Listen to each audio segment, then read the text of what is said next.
Good morning, comrades. You are listening to WHIVLP New Orleans 102.3. This is your weekly Good Morning Comrade. Jeff and Robert here on the show, talking to you on the radio. Robert, Hello, what's sir. going on? Still doing show prep. Yeah. We Okay. sit Perfect here time to do show prep is during the show. during the show. That's the when best we way to do it. Absolutely, brother. Like we'll do it live. Remember the old video of Bill O'Reilly? We'll do it live on Inside Edition. Like, oh yeah. Oh man. two things about Inside Edition. Like, all y'all watching this. And we're also live on Twitch. But all y'all watching this live right now or listening to this are most likely Zoomers or like late millennials. Mm-hmm. Maybe some Gen Alpha in there, and y'all don't remember Inside Edition. It was this weird little like news like it was like came on after the real news, and it had like fake like human interest stories. Oh, it came on after Jeopardy when I was that and like a current affair. They were pretty much like magazines that were in audiovisual form, right? Like it was TMZ before TMZ, right? Good, yeah. And so like they had that, and we used to there's two stories that always stuck with me. And to this day, as a kid, like that, I won't say scared me, but it definitely interested me. And like if we had internet back in the day, would have sent me down some wicked rabbit holes. Mm-hmm. How the not the actual magic voodoo practice, but the I won't say medical, but like the scientific way to create a zombie absolutely exists. What you do, and it's like they went to Haiti and they were talking to like whatever Haitian voodoo guy, and this is real. You can Google this. So to create a zombie, what you have to do is get some blowfish, some pufferfish, and feed somebody, dose them enough pufferfish poison where it absolutely just destroys like their free will, their brain. It almost like chemically makes it like lobotomizes them. This is ripped straight from the Umbrella Corporation's how-to books, by the way. The miamycin, whatever, the mold people. But yeah, so it literally like will take away someone's free will. They're like permanently drugged. It's like if you ever met a guy, I don't know. Yeah, exactly. Do kids still do acid anymore? I think acid's I think LSD's having a comeback, but like I can never see myself taking a CIA mind control drug. But it's like that. Like they are just pretty much chemically lobotomized and are just suggestive to whatever. So you created a zombie. Story number one. Story number two was, this is topical because of the Gaza ceasefire today, Jerusalem syndrome. Have you ever heard of such a thing? Hit me with it. So what Jerusalem, this is also real medical phenomenon, psychological phenomenon. Devout Christians, it's always devout Christians who are just like super, super devout, go to the quote unquote Holy Land, right? And then when they get to Jerusalem, they absolutely have a psychotic break, and they think that they pretty much they pick a character from the Bible and they become that person for the rest of their lives. Oh, and then like they're usually supported by like financially and just like, you know, as kind of like an unofficial. They don't need to work for a living. Yeah, because their brains are gone. They've had a psychotic break. Or you've got Arabs and Jews, and also Christians, Arabs, Jews, and Christians thinking that, hey, this person could actually like be some kind of a something from the, you know, from the book. So maybe we should treat them kindly. And conversely, like, oh, this poor soul's brain is broken. Maybe we need to just like treat them with respect. Yeah, that was my first thing. Yeah. But yeah, they think that, and they got these people walking around thinking they're Mary Magdalene or whatever. It's absolutely crazy. And that, more than the zombie thing didn't scare me, that scared me as a kid. Because I was like, oh man, like how, like, one, is this real? Are they really just like possessed by characters from the Bible? Two, have they just had a psychotic break? And it's like, man, what if that happened to me? That's crazy. Yeah. The scarier than death is like not being able to control yourself. That's the scariest thing to me. You know what I mean? For sure. But Inside Edition used to bring the heat with Bill O'Reilly on there for sure. Mary Hart was wasn't like John Tesh or something like that. I think John Tesh was Inside Edition, not Inside Edition, but a Current Affair. I think he was Current Affair. I don't know, but that I'm looking it up. I watch all those shows. There's just like, how many of those weird like news things were there? Oh, he did write the NBA on NBC song, the Round Ball Rock song too. Entertainment Tonight. He was Entertainment Tonight. Yeah, that's dude. Oh. Yeah, there was that. I forgot all about E.T. Yeah, that's what the cool kids called it. Yeah, E.T. back in the day. Yeah, for sure. But yeah, man. It is a wild week, dude. Where's my government? Am I right? Brother, the government is shut down. How it's affecting me is that I can't go use the bathroom in the National Park Ranger Station in the French Quarter anymore. Oh, it was the cleanest, most beautiful. It was one of, honestly, I know I'm being kind of flippant. Like, that Ranger Station's amazing because it's on Decatur Street, next to the IDF field office where they try to hustle soap and Dead Sea salts on you. IDF field office? The IDF field office. One? Oh, you've never? Oh, you haven't been? What? You have? No, I've never been to the IDF field office in New Orleans. You've been in a mall, right? You've been in a place that has commerce, right?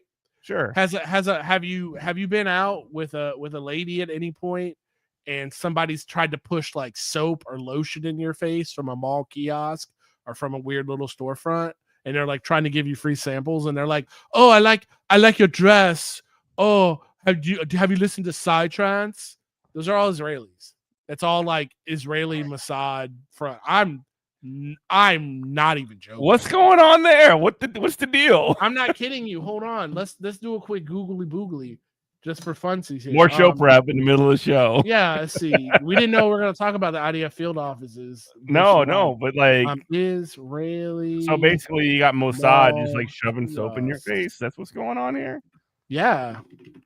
Oh, it went right to Reddit too. Mm-hmm. Oh, my favorite. Okay, so here we go. r/Israel. Does anyone remember when every mall in the USA had Israelis working illegally in kiosks selling useless crap, Dead Sea creams? Is that still going on? If not, why? If not, why didn't it stop? I actually dated a girl. This was when little Robert was just out of the Marine Corps, and she worked at one of those weird things, and she was Israeli, and she'd be like, "Oh yeah, I was in the IDF." And she didn't want to talk. I was like, "Ooh, tell me about it." I was in the Marine Corps. And she never. And that woman was Gila Klein. She looked. Man, I'm about to be real funky. She looked way better than Gila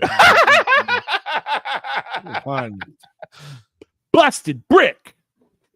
Nah, for real. But no, she never wanted to talk about the IDF. And I was like, "Ooh, you were in the army." Blah blah blah blah blah. I'm like, tell me. I was like, "I was in. It was cool. Like I was in Japan and we eat ramen all day." And she was probably out there running Palestinian children over in a D9 bulldozer. Little did I know. But obviously not right now, but in the 2020s because of COVID, it seemed like I stopped seeing it around the 2010s or so. Did anyone else notice this? The Israeli economy now so powerful they don't need to do crap like this? Malls died before like 2020 though. Like it was kind of over before. It had to be, right? Yeah. For sure, but they're still out there. I'm telling you. Yes, I mean, I've got to sneeze real quick. Hold on. Let her out. Bless you in advance. There it is. That's you. But yeah, government is shut down. I don't know, man. It really is kind of one of those sorts of things that when it comes to like all of the stuff that's happening in the world right now, the government shutdown barely even registers, which is cool. Oh, remember when this was like front page news? Like every time the government like they couldn't reach a clean CR, and like this would be like, oh my god, and people just went, what else? It's Tuesday. It's Tuesday in hell world. Like what else is new? We literally have. Yeah, we have U.S. military like on the streets, black bagging people and taking them to gulags. Yeah. They never shut that part of the government down. That's the other part too. Well, that's the thing. I thought the government was shut down. Why are they deploying the National Guard in Illinois right now? No. That's not how it works. I know it's not how it works. When those are essential jobs, right? Yeah. So, like, to take for example, I know a little bit about this because being in the military, right? Of course. So and of course I know this, but like it's just like one of those things where it's like, let's just explain like what are the priorities of our government? Obviously, all the fascist stuff is the priority essential jobs, and the like stuff like the National Labor Relations Board, or getting checks out to retired people, or Medicaid, or one of the few third spaces in New Orleans, the ranger station in downtown, and in downtown New Orleans, one of the few places you could just exist and not be hounded to buy something. Yeah, it's fantastic. And like all that stuff needs to go, but like you can definitely make sure that if you have somebody wearing a frog costume, you bet your ass that they're gonna get sprayed in the only hole that they can breathe in with mace. Was just watching the Frog Kid when you called me. He's back, baby. He didn't even flinch. That's a whole thing. I want to finish my thought though about the government shutting down. Like, this, but maybe people in the audience don't. Is that when the United States government, when we have a government shutdown, that doesn't mean that means non-essential people get furloughed and not paid, and they don't get their money back. Like, what did I just say? National park rangers, right? Yeah. That's why all the national parks are just like, hey, pay what you want at the gate now. Just we've got a tip jar out. Just leave it out. There's nobody in here. Good luck. Like all the musicians in this town, and now you got the park rangers doing that same. They're like, I hope you got enough bear mace because you ain't got no backup in here. But they get furloughed, right? They get sent home and not paid. What's even more beautiful about the fascist cops and the military is that they still have to come to work, but they don't get paid. Now, maybe if they're lucky, they'll get back pay. If they're lucky, if it all sorts out for them, which a lot of times they get screwed when this happens. But I'm watching TikToks right now of pissed, not even fascist pigs like in the street, but of actual like dudes in the military who are just like, I didn't sign up for this bullshit. And they're just like, if this check don't hit on the 15th, I'm going AWOL. Kiss my motherfucking ass. And I'm like, hell yeah. It's like, I love it, brother. And also the Republican Party can, dole out tax breaks to the richest people in this country and kick poor Americans off of Medicaid. And I like that finally the Democratic Party is holding the line on this because I mean, if you're not going to, they should have done this. They kicked the can down the road on this for fucking years now. And they should not have done that. And now they're having to deal with it. But it's just like, it's crazy, bro. And I will say this. I think this is important for that too. It's like, if there wasn't part of the reason that this government shutdown is even happening is because when we talked about this with Mark Allenderry on 1330 about for my curse. Yeah, for all those persons. I know, I got it. All right. But like when we talk about with Mark Allenderry about like all of the cuts that are going to be coming to Medicaid and the ACA and this, $800 billion coming out of our healthcare system, and we're about to have essentially a 10x multiplier on private insurance, and Medicaid is going to disappear, and the idea that like and like that's the reason that the Democrats are like purported to be doing this, but that Chuck Schumer doesn't care about that, or Hakeem Jeffries doesn't care about that. The only reason that they're even like have a gun to their back, essentially, politically speaking, not literally, obviously, but the only reason they have any kind of pressure on them is because, and again, there are people like AOC and Bernie Sanders that are at least like threatening them and coming at them next and making them look bad politically. And they're essentially fighting for their political careers. Yeah. And so like, make no mistake, they're going to crumble because they gave away all their leverage when they let that, bill or whatever pass all the way back in like March or April or whatever it was. There's no win here for the Democrats. The whole reason that this is happening is because Chuck Schumer and Hakeem Jeffries and the leadership of the Democrats feel like they're like, if they don't do something, they're gonna like get rolled over sooner rather than later.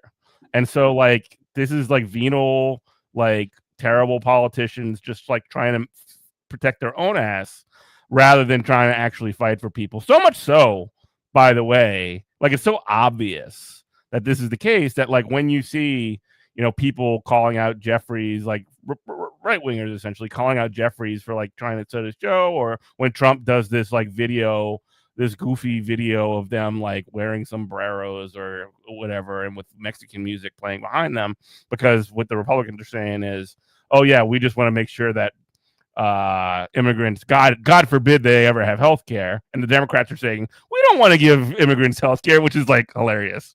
But like, instead of like saying, hey, we're fighting for health care for the American people, these people are like, hey, say that to my face, tough guy, and trying to make it about themselves. You know what I mean? Yeah, I do. And that answers some of my question of why the Democratic Party has all of a sudden found a spine. Yeah, because the leaders are fighting for their lives. Listen to WHIVLP New Orleans 102.3. They're fighting for their political lives, and that's it. Like that's just it. Like they're not going to win anything. They're going to eventually crumble. But the only reason that Chuck Schumer and Hakeem Jeffries have decided that this is their like last stand at Waterloo is because they have the proverbial gun to their back. That's what it is. And that gun's coming from the left. Is that what you're saying? Yeah, like AOC and Bernie are actually showing some levels of leadership, despite the fact that we have criticisms of them, obviously. Right. They are providing leadership. They are saying that essentially like laying out the agenda for what's going to happen here. It's going to be a failed agenda, but that failure is not going to fall at their feet. It's going to fall at the feet of these losers.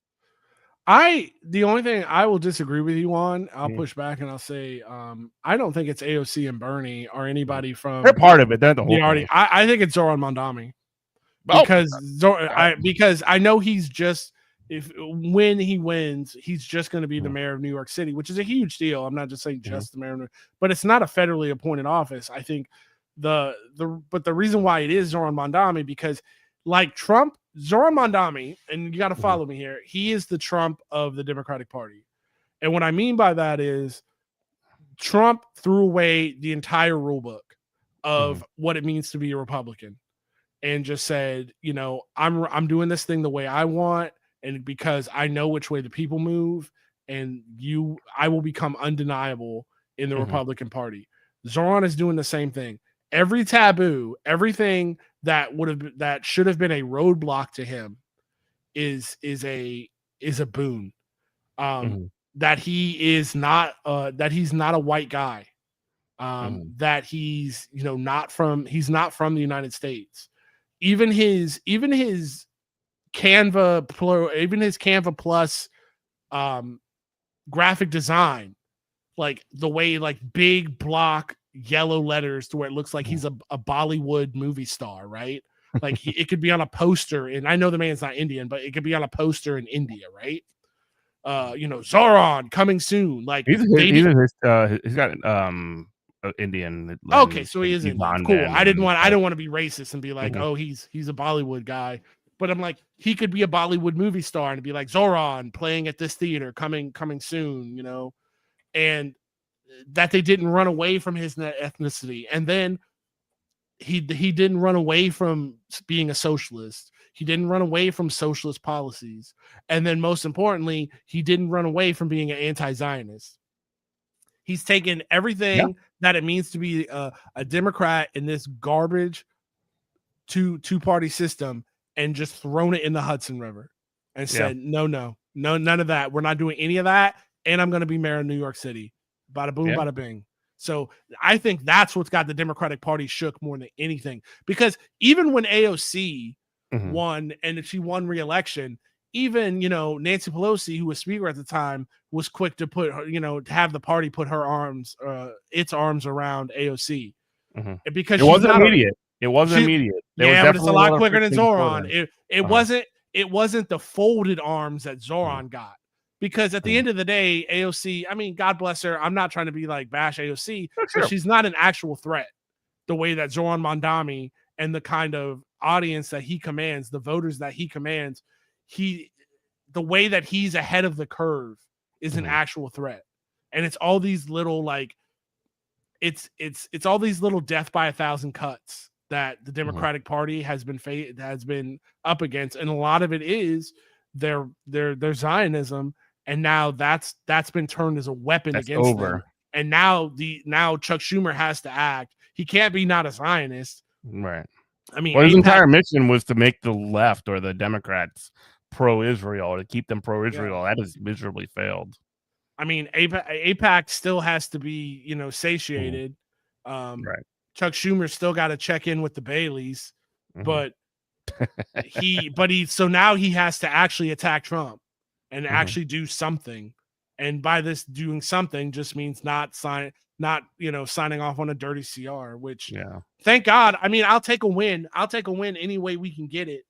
But yeah, like I would say this just to push back a little bit. Like, I don't think it's this or that. I mean, like Bernie and AFC have both stepped up in this moment, and Zoran is like just sort of like lighting up everything right now, not because of his slick social media or whatever, like the Democrats are trying to say, which, I mean, respect to the comms team or whatever, but like, it's not that's not what makes him popular. It's because he stands in the face of the opposition that they're using to essentially attempt to discredit him, and he's basically like he's pushing back. And I think that there's a certain confluence of those two things that are happening right now. That is, I mean, again, if we ever get out of this this messed up situation, and actually, you know what?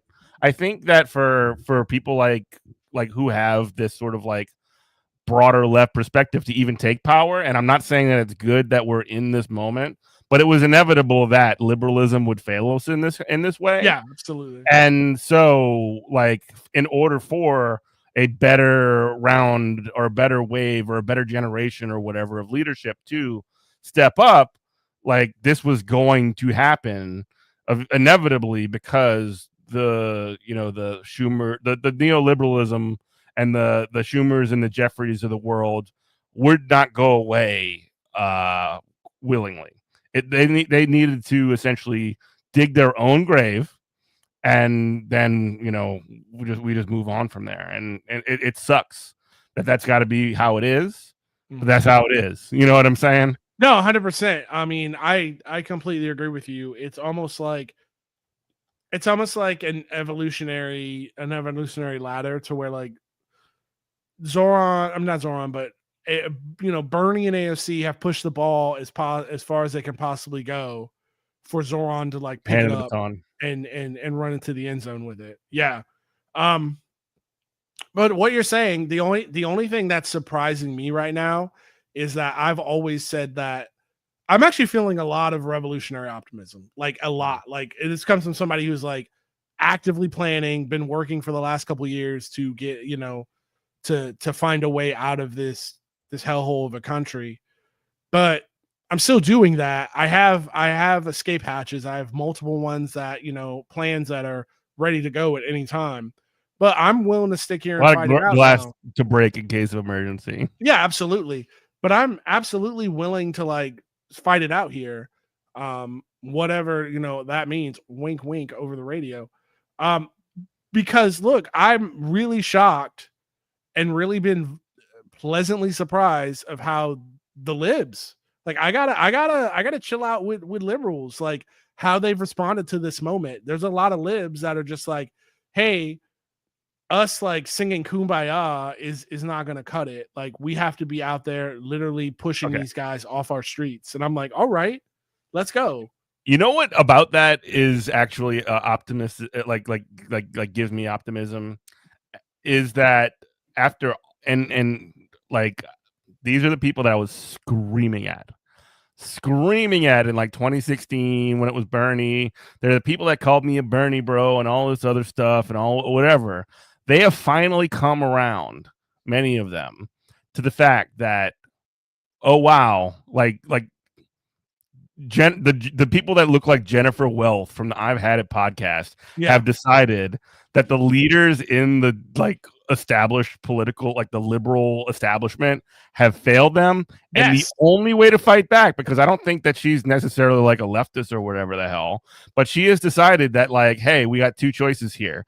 It is essentially socialism or barbarism, and people like that are choosing socialism. That is optimism to me. That is like very positive to me. It's very cool that we can have the wine, like at least a piece of the wine mom contingent, breaking the right way. Now, will they be with us like all the way when it comes to the point of like displacing like capital and removing it from the hands of the capitalist class? No, maybe not. But in this moment, they're with us, and we need to have a coalition, at least in the short term, to get through the dark times, so then we can fight it out later. Yeah, you see what I mean? And not let them. And then the thing is to not let them co-opt us. Obviously, of course. And by the way, I'm not scared of Jen from the I've Had It podcast. Well, okay, so if I had to kind of motion to where like I could either get on that podcast. Let's say I was. Zoran's been on that podcast. Hassan has been on that podcast. Like, if I could get on that podcast, Emma Vigland has had her on the Majority Report. Right. Like, there's a lot of a coalition of that being built now. Obviously, there are people on the left that'll just say that like all those people are already cucked and they've already sold out, like or whatever. And it's just like, okay, bro, whatever. I don't care. Well, what I would tell her if I had 5 minutes with her for an interview, and I'd be like, I would tell her. First of all, good job. Keep up the good work. I'm glad you're reaching people that I could never reach. Yes. But I need you to understand this. And I'm not saying you should change anything. I'm not saying you should feel bad about it. I'm saying I need you to understand this. So when the time comes, you'll be like, oh, this is what he was talking about. Mm-hmm. You are a attractive middle-aged white woman in Oklahoma City. The reason why you can have a podcast called I've Had It and be widely successful and now rich and famous from this thing and talk as greasy as you do when, again, the Trump administration, as if I was to talk to her right now, right this day, the Trump administration is talking about, we found the girlfriend's sister's uncle of the CEO, captain of Antifa commander. Oh, we're going after Mahmoud Khalil. Again, we're still trying to get him deported.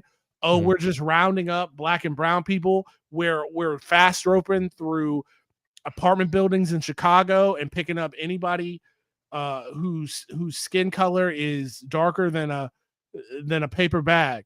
Yeah. The reason why you can talk as greasy as you do, which I want you to keep doing, you need to realize it's because you're an attractive middle-aged white woman from Oklahoma.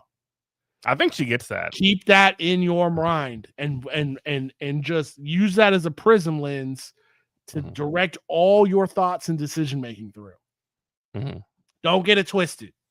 You're not a revolutionary.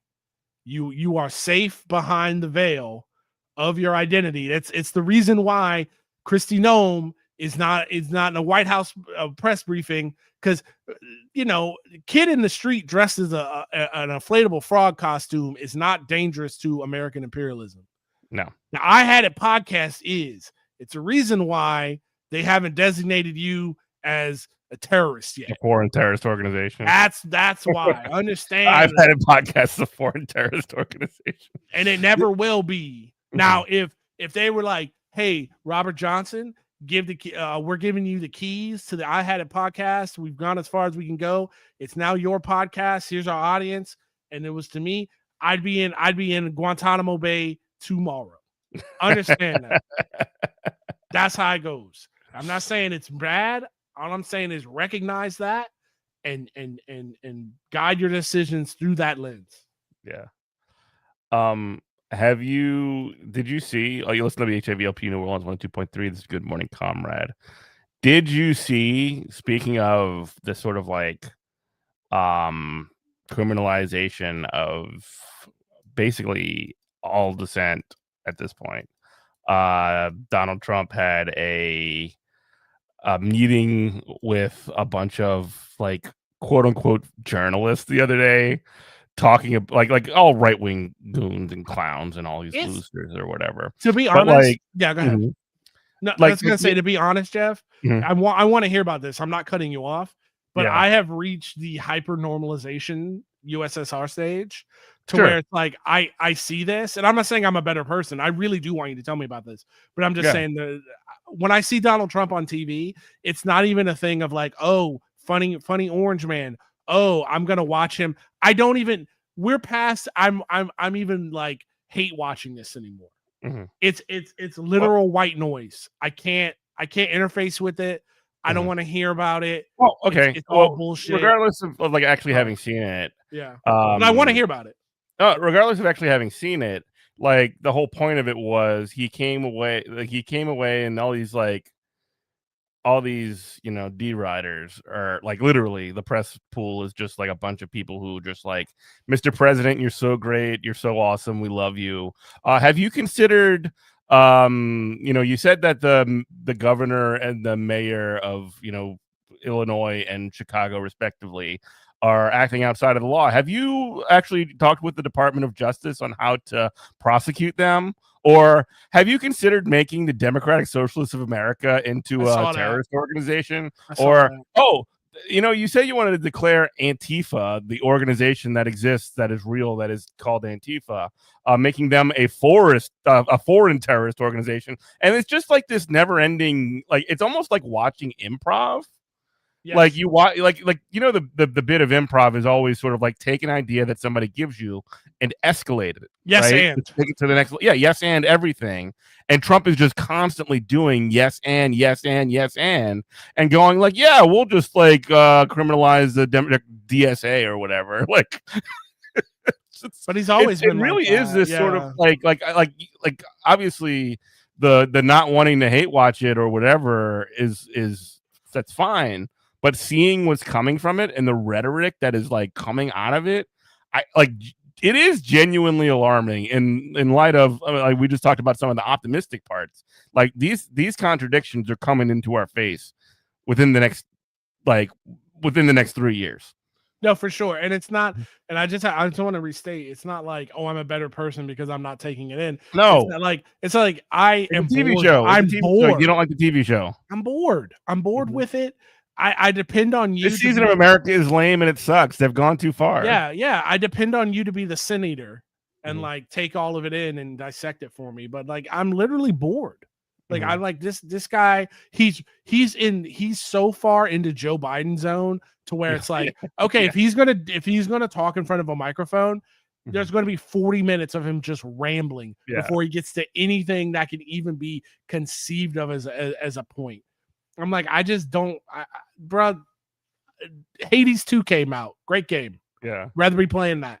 Like I'm not To fooling. that point I'm just too, bored. somebody asked him a question about like essentially suspending habeas corpus, aka like due process, Show me and the he was bot. like, "Oh, I don't know anything about it." He like literally doesn't know what fucking due process is. It's crazy. Like he is Brandonized completely. No, absolutely. He is, and this isn't like a hopium, lib like, No, oh, he's gonna have a stroke. Like, no, literally, like try to no, that's listen to the bad guy. actually. If the best case scenario is him just like riding it out because JD Vance is like sitting behind the next Sure. one. Sure. Yeah, I don't even, yeah, exactly. No, I've said that point exactly. I don't give that kind of liberal, West Wing Wizard of Oz gobbledygook any kind of, it's like it doesn't matter. It's just Mhm. new boss, same as the old boss. I Yeah. don't I don't I don't care if a Democrat wins with the crop of Democrats we have now. I don't care if a Democrat wins the next federal election for president. I don't care. Like it's just it'll just be the new in a lot of ways it'll be worse, Mhm. but it'll be just a new face on this. And I'm again this Lipstick on a pig. America needs to fall apart. That's what needs to be clipped here out of anything. Before we're gonna get any hope of class consciousness, class solidarity, it needs to completely fall apart. But I'm surprised that we haven't completely fall apart in the way that like people have unified together to literally throw fascists off the Mhm. street. And I'm Yeah. super excited about that. It's given me a lot of optimism. I'm all about a fight, but I'm only want to fight if I'm not out there by myself. And I can Right. see right now that's not what's happening. And it's great, man. I don't know. I don't know what else to say. Usually I'm such a downer, Yeah, but I'm okay. I'm feeling it. I'm feeling libbed up, feeling lib pilled. There we go. Hopium. The hopium's flowing. Opium up. Did you get a chance to take a look at that quote unquote like peace agreement that has been going on with Gaza and Palestine and Israel? You want to talk about that? I mean, we can get into that. I've got the Breaking Points video that they put up today. I thought was real good.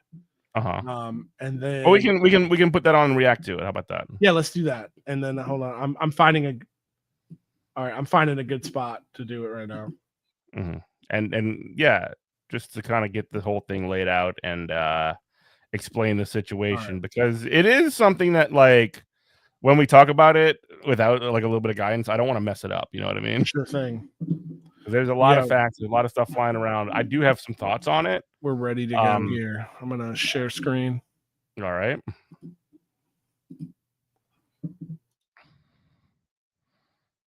And he disappeared. We lost Robert.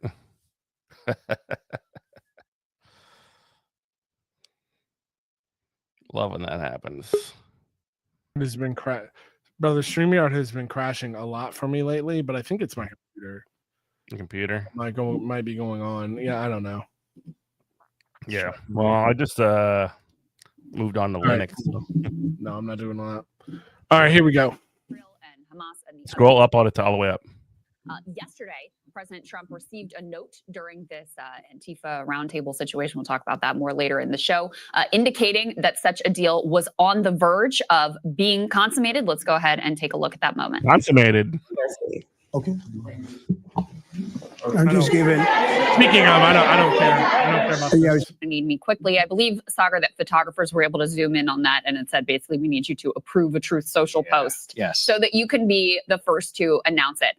We'll let Jeremy lay out all of the details here, but there are some similarities between the ceasefire deal that Trump was able to strike at the beginning of his term in office, in that you'll remember that he presented this as a sort of comprehensive peace deal that would lead to some lasting settlement involving him and Tony Blair running the Gaza Strip, etc. From what we can tell, it appears those pieces have been pushed off, including the incredibly tricky and controversial piece of Hamas completely disarming and laying down their weapons along with other Palestinian resistance factions. It looks like predominantly what they have come to a deal on, and again, this hasn't been officially announced, so we don't have all of the details yet, but is on the hostage exchange and the lines that Israel would withdraw to. Now, the initial phase of this deal does not require Israel to withdraw from the Gaza Strip entirely. In fact, the entire quote-unquote peace deal, as envisioned, as presented to the American public, does not require Israel to completely withdraw from the Gaza Strip at any point. So that is an... Yes, so okay, just getting some of the facts straight. So I did remember, and I did see that there was the piece about Tony Blair, noted war criminal Tony Blair, being a part of this sort of like caretaker government, or like the modern version of, I guess, what the United States did in Afghanistan, in Iraq and Afghanistan, to sort of like hold on to make sure things like move forward. They took him out, so Tony Blair's out. And then now also there is no, at any point, mandate in this law or in this agreement for Israel to pull out of Gaza. What is the obviously win here? Well, okay, so what I read and understand is that there is a full, they're eventually going to have to pull out of Gaza, but there's no timeline. Which I have so many thoughts. Sure. I guess I actually made a comment on this, and we can look at it now. I'm bringing it up so you can see it. Yeah. Here. 100% Hamas, PFLP, PIJ victory. For those of you who don't know, PFLP, that's our team. Marxist-Leninists, Popular Front for the Liberation of Palestine, and PIJ, Palestinian Islamic Jihad. 100% Hamas, PFLP, PIJ victory. Israel was losing on the ground. If they complete this genocide, they lose. If they violate the deal, they lose. when they let aid organizations and journalists in, they lose. Israeli society is crumbling. This is close to a total victory that Palestine could have hoped for right now. It's a real Tet offensive moment. It's up to the world to keep pressure on them so they can't go back to their old ways. And what I mean by like it's a real Tet offensive moment, the Tet offensive was it's considered a military failure, but it was the breaking point of the war to where Walter Cronkite got on TV and said the Vietnam War is unwinnable. Like, yeah, we fought to a stalemate. We cannot defeat indigenous people on their own grounds. And so what I really believe that Hamas has put and the rest of the resistance has put the Israeli government into a trick bag by they're taking advantage of Trump's narcissism and by saying that, you know, he wants to get the Nobel Peace Prize. And so they're going to let him do this. And the main things of we're not going to disarm. Now never happen. We're getting our hostages back. I'm talking about the Palestinian hostages, the women and children that they have. The hundreds and thousands. Yeah, of people. hundreds of thousands of people they have in Israeli dungeons. As opposed to the dozens of Israeli hostages, which neither side should have hostages. Let them all free, obviously. But do you understand what I mean by that? It's like I do. My question is like on the piece of like what if Israel does the same thing as they did last time and just violates the deal again? You said that was not going to be an issue in the same way as it was. No, you misunderstood. So, okay, let's say Israel violates the deal and starts bombing again. Okay, fine. And I don't mean to sound flippant, but like we have to look at it as a game board, as a chessboard. These are people's lives we're talking about. These are men, women, and children whose lives have been taken from them. They're being genocided. We don't have to really say anything other than that. But when we zoom out and we look at it, as a chessboard, okay, Israel resumes the bombing. Okay, how is that different from yesterday?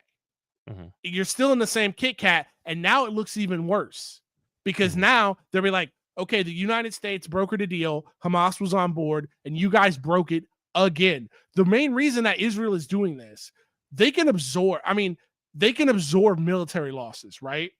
Which they have been doing. They can absorb these losses. It's not like they're going to quote unquote surrender and just be like, well, I guess you're going to get a free Palestinian state. What they cannot absorb is pressure from people in the street, pressure from other countries, being a pariah state, turning into South Africa, which it's too late. It's too late. They already are. That ship has sailed. And then if that happens, or when that's already happened, I should say, Donald Trump has an ego. He really doesn't. He's not like Joe Biden, to where Joe Biden was a Zionist for the love of the game. Yeah, Joe Biden was a Zionist for the love of the game. Donald Trump has no love for anybody except Donald Trump. And if you make Donald Trump look foolish, he will respond to that. And like I've said since the beginning of this, the Israel will fall no matter what. It's just how many people are they going to take with them? Because like every American colony, and that's what Israel is, they don't run anything. They're not magical mind control people. None of this anti-Semitic garbage. They're a colony that we allow to do whatever they want to do. And when the boss call gets made, just like Trump made the boss call, they had to shut it down. Now, if they crank that back up again, it makes Trump look stupid. It makes his base look stupid. And that's the thing that actually Trump cares about. And all these people, even Charlie Kirk, which we don't have to hand it to Charlie Kirk. We don't have to hand it to Candace Owens. We don't have to hand it to Tucker Carlson. But these are opportunists who know which way the wind is shifting. And not even shifting, the way the wind has already shifted, it is now completely blowing the opposite direction of people in the United States are done with Israel. So like every colony that we've ever had, we eventually get tired of them and we say, we don't want to play no more, and we drop them. That's what Israel is afraid of. Israel is more afraid of getting kicked out of FIFA and kicked out of Eurovision than they are of Hamas. Straight up. And I'm not talking about the guys in the field. I mean, I'm talking about, the guys in the Knesset. You're talking about Netanyahu and Ben Gvir. They're more afraid of that than they are of Hamas. And that's where we're at right now. Israel is now where South Africa was, where nobody wants to deal with them materially or culturally. They are going to be a failed state. It's just when it's going to happen. And so any move they make, what I think they're really trying to do is they're gonna try to flip the script and be like, oh, look how magnanimous we are. Let us help with the aid. We're going to help with the aid. We're going to help rebuild Gaza. These are our neighbors. We want peace. Sounds like the United States with Afghanistan. Exactly. It's too late for all that. The kids are not. What did Will Miniker say on Twitter? He said anybody under the age of 50 is no longer going to have a positive view of Israel. It's over. It's done. All American politics will be through the lens of Israel for the next 30 years. That's just where we're at. And so any move they make, they can start the war back up. They look bad. They can uphold the ceasefire. Well, guess what? Their population, 80% of the Israeli population wants the genocide. So now you're going to have all these IDF soldiers. I don't know if you saw the video of them at the Knesset going, y'all are talking about surrendering. Y'all are talking about pulling out of Gaza. Look at all these PTSD meds I have to take. And they're literally opening up sacks of meds. They're like, my sacrifice, my friend's sacrifice are now in vain if we don't finish this genocide. So their society falls apart that way. Any way you look at it, they're done. They're done. There's no way out for them. And I sincerely believe that. And that's why I think this ceasefire is great. It's not great in the short term. Of course not. But in the long term, it is not even the beginning of the end of Israel. We're in the middle of the end of Israel. So just to game it out a little bit more, and I'm not disagreeing with a lot of the things you're saying. I just want to sort of like hear your thoughts on it. What happens if, and I see this as a plausible situation. You mentioned that like Donald Trump is not a doormat for Israel, but he's found ways to kind of go along with a lot of the crazier things that they've decided to do. Including just like roping them into bombing parts of Iran. Yep. What is to say? What is there to, if Israel does break the ceasefire? What is to stop essentially the Trump administration from just like finding a way to be like, actually, it was Hamas that started all this again? His own base. His own base. You've got the MAGA base thinking that Mossad put a hit on Charlie Kirk. Yeah, you've got the MAGA base because I mean I hate to toot my own horn, but people like myself and people smarter and with more reach than me saying that, hey, isn't it crazy?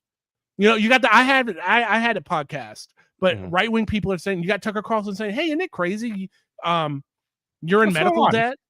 Yeah, you're in medical debt, but Israeli people have Medicare for all. And it's from your tax dollars. Isn't that crazy? Isn't that crazy that you have to go into... He's not making a case for medical care for all, but no, not at all. Not at all. But we don't need him to do that. Again, this is the thing. I've called it the white dog turd. We don't need to touch it. Just let it go. Let him fight. Let him fight. Let them tear their own house down.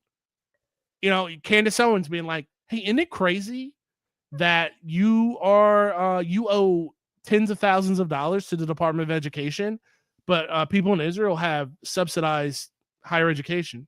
Yeah, that's weird, right? And they do it with your tax dollars. I said this on my own stream the other night. I go, we sent $17 billion to Israel last year. $17 billion. While our streets here collapse, our bridges crumble, you're having to put together 2-3 jobs, and we're saying, hey, guy with the Punisher skull sticker on the back of his Ford F-350, guy with his thin blue line American flag grunt style shirt on, working 70, 80 hours a week, doing roofing, plumbing, hard labor. You're an electrician, you know, you're a patriotic American, and Israel depends on your sweat equity so the IRS can suck that up and send that to them every year. That's the America you want to live in. You want to live on your knees. And you're hearing right-wing voices say this. And now what we have to, that's another thing for another day, is we have to worry about anti-Semitism, because that's what they're getting at. They're getting at anti-Semitism, but they're dancing around it because they have no love for Jewish people or anybody who isn't quote unquote white. But right. as for right now, let them cook. Let them cook, baby, because it's got people stirred up. Again, the dumbest guy you know at your job, and I'm talking to myself, has stopped talking about Donald Trump. Because they're seeing it's a little bit of class consciousness is starting to break through. And that's what will stop Donald Trump. That if Donald Trump drops dead right now, hope that never happens, Secret Service, CIA. I hope he lives for another 1,000 years. FCC. Right. Donald Trump and JD Vance, Mascara Man, becomes the president. That base is still there. That Republican Party base is still there. And now they see what it is. They've got, people, they've got their own talking heads on Rumble, on not Fox, wherever they find these people now, because Fox is completely Israel cucked. But wherever they're getting this stuff now, wherever they're tuning in to Tucker and Candace, telling them that YouTube. Yeah, bro. YouTube. Yeah, that's YouTube. Where Candace's YouTube. Yeah, did you enjoy your hard day's labor today and all that money that you got exploited for by your boss, and he gives you that little bit of check, and now a good portion of that check's going to go to Israel while your kids suffer, while your kids do without? Is that America first? That's why. That it's a combination of all these things. That's why another huge piece of this too is kind of amazing. Is like, who even is Ben Shapiro anymore? He is gonzo. He is gone. No, he's so Nobody's finished. watching that. Nobody's watching that.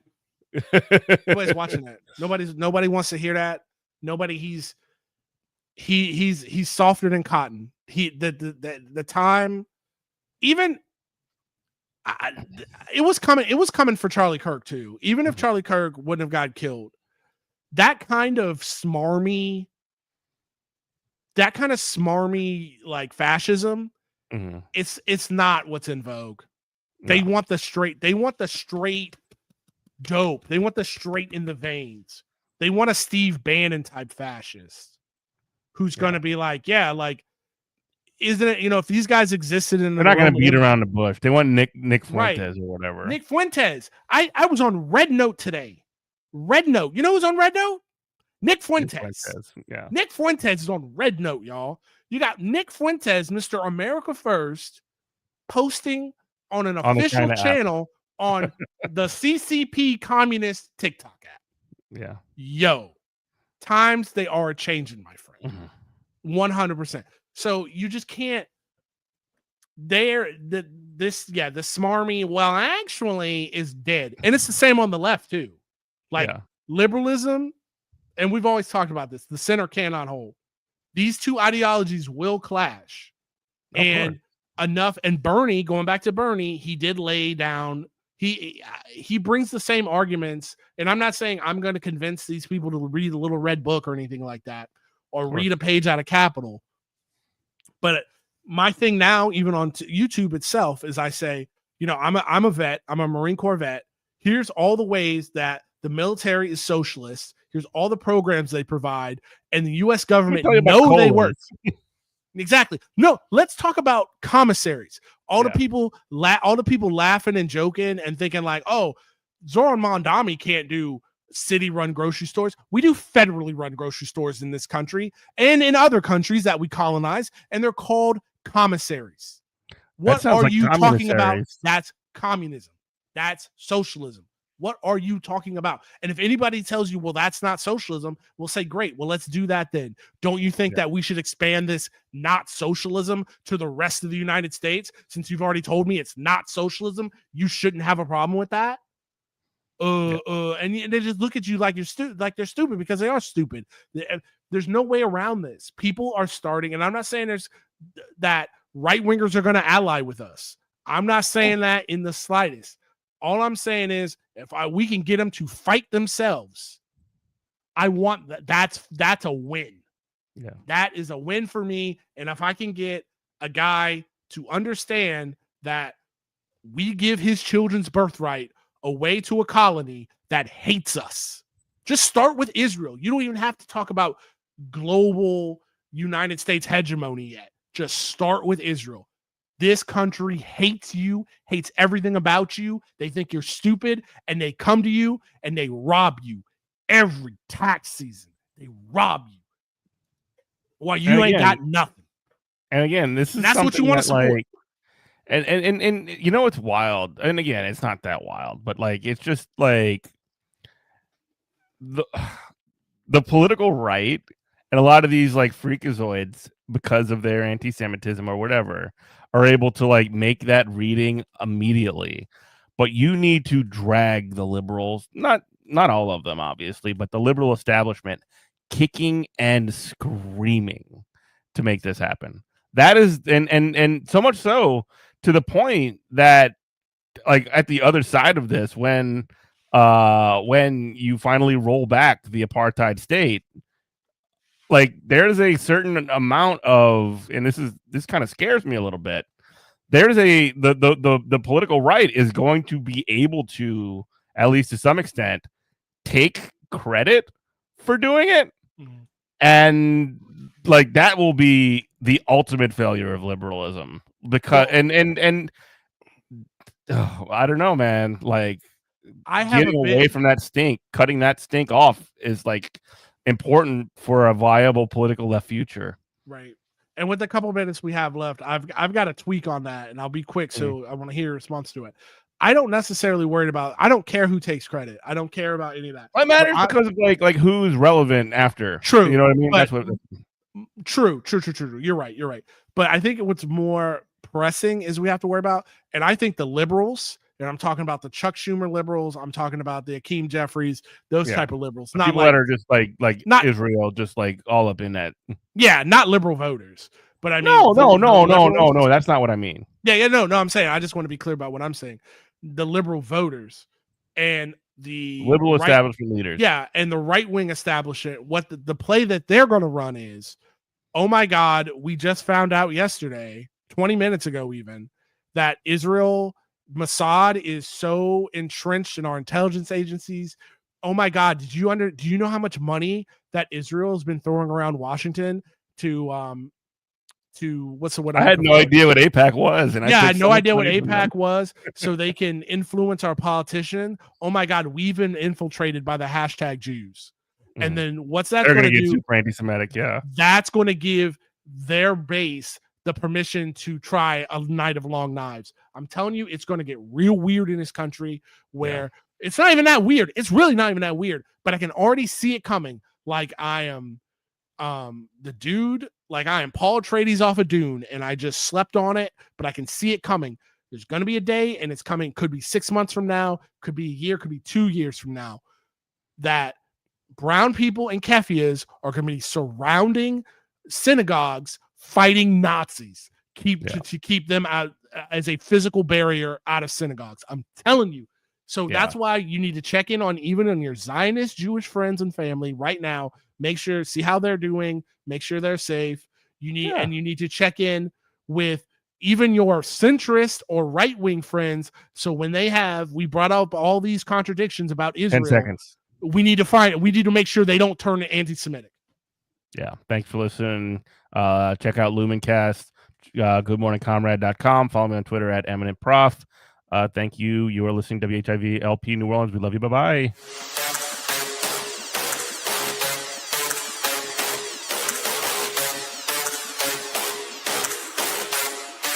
Extraordinary concession on the part of the Palestinians.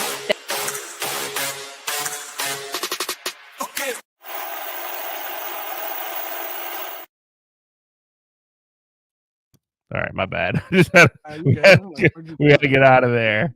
Oh, you fine? I stopped. You're right though.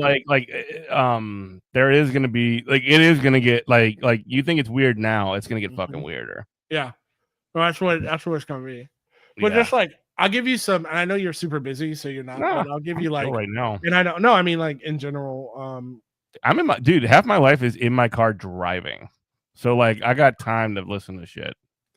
What's been working for me, and I don't want to share this with like the rest of the class, because in case I'm getting out over my skis, but I really don't feel that I am. Is